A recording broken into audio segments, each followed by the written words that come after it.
Hello అందరికీ welcome back to our channel వీణతో ముచ్చట్లు. అందరూ ఎలా ఉన్నారండి? బాగున్నారు. నేనైతే చాలా బాగున్నాను. ఇంకెందుకు ఆలస్యం, మన ఛానల్ ఎవరైనా సబ్స్క్రైబ్ చేసుకోకపోతే వెంటనే వెళ్ళి సబ్స్క్రైబ్ చేసుకోండి. సో ఈరోజు లాగ్ ఏంటంటే కార్తీక పౌర్ణమి అనమాట. ఈరోజు మాకు నోములు ఉన్నాయి. అంటే ఒక్కొక్కరికి మండే నోములు, కార్తీక సోమవారం నోములు, ఒక్కొక్కరికి కార్తీక పౌర్ణమి నోములు అలా ఉంటాయి కదా. సో మాకు కార్తీక పౌర్ణమి నోములు అనమాట. సో మొన్న ఆల్రెడీ చెప్పాను కదా కార్తీక పౌర్ణమికి సార్ వచ్చిందని చెప్పి. సో తర్వాత కార్తీక పౌర్ణమి రోజు మా నోముల రోజు మేము ఎలా చేసుకున్నాం అనేది వీడియో అయితే పెట్టాను, చిన్నగా చూసేయండి.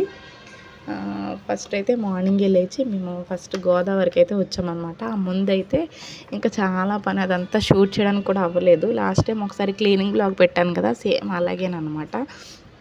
మొత్తం ఇల్లంతా నీట్గా గదులవి దులిపేసుకుని ప్రతిదీ పిన్ అన్నీ కూడా, అంటే ఇంక అంటూ అది ఉండకూడదు కాబట్టి మసిగుడ్డతో సహా అన్నీ కూడా వాష్ చేసుకోవాలి. మొత్తం నీట్గా శుభ్రం చేసుకోవాలి, తడి పొడి అన్నట్టు మంచిగా. అంటే నోములకి చాలా నిష్ఠగా చేయాలన్నమాట వ్రతాన్ని.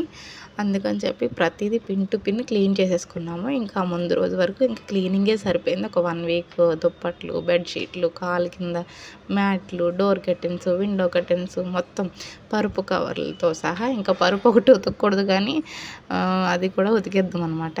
మొత్తం అన్నీ అయితే ఉతికేసుకున్నాము. బొంతులు మొత్తం అన్నీ A to Z. ఇంకా ఆ ముందు రోజు వరకు పని అయితే అలా చేసుకుంటూనే ఉన్నాము. ఇంకా తర్వాత రోజు అయితే ఇంకా మార్నింగే లేచి ఇంకా అందరం కలిసి గోదావరి స్నానానికి అయితే వచ్చాము. ఇంకా అందరం కలిసి తడి బట్టలతోనే స్నానాలు అవి చేసేసుకొని ఇంకా మంచిగా ఇక్కడ పంతులు గారులు ఉన్నారనమాట.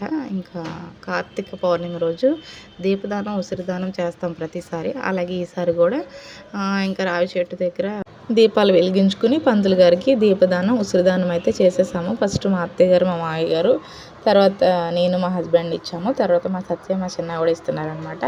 ఇంకా దీపదానం, ఉసిరిదానం ఇచ్చిన తర్వాత ఇంకా ఇక్కడ దండం పెట్టేసుకొని ఇంకా వెళ్తూ పూజకు కావాల్సిన సామాన్లు, పత్రి, సో ఫ్రూట్స్, తోరాలు, ఇంకా పూజకు కావాల్సిన ఐటమ్స్ అన్నీ కూడా మర్చిపోకుండా అన్నీ అయితే తీసుకెళ్ళిపోయాము. ఇంకా తీసుకెళ్ళిన తర్వాత నుంచి ఇంకా మా అత్తగారు అయితే బూర్లు అవి వేశారు. నేను దేవుడి గదంతా నీట్గా సర్దేశాను అనమాట. శుభ్రంగా పీట అది నీట్గా కడిగేసి మంచిగా ముగ్గు అది వేసి అన్నీ కూడా పూజకు కావాల్సిన అన్నీ సిద్ధం చేసుకొని ఇంకా నీట్గా సాయంత్రం అయితే అందరం కలిసి పూజ అయితే చేసుకున్నాం. ఇదిగోండి శంకు చక్రాలు, పద్మాలు నేనే వేశాను. ఎలా ఉన్నాయి కామెంట్ సెక్షన్లో కామెంట్ చేయండి. సో మా పూజకి అయితే మేము అందరం రెడీ అయిపోయాము. ఇంకా మా పూజ అది ఎలా చేసుకున్నామో స్కిప్ చేయకుండా వీడియో మొత్తం చూసేయండి. లాస్ట్లో పిక్స్ కూడా అటాచ్ చేశాను. వీడియో కనుక నచ్చితే తప్పకుండా లైక్ చేయండి, షేర్ చేయండి, సబ్స్క్రైబ్ చేయండి. సో మా పూజ ఎలా చేసుకున్నాం అన్నది స్కిప్ చేయకుండా చూసేయండి.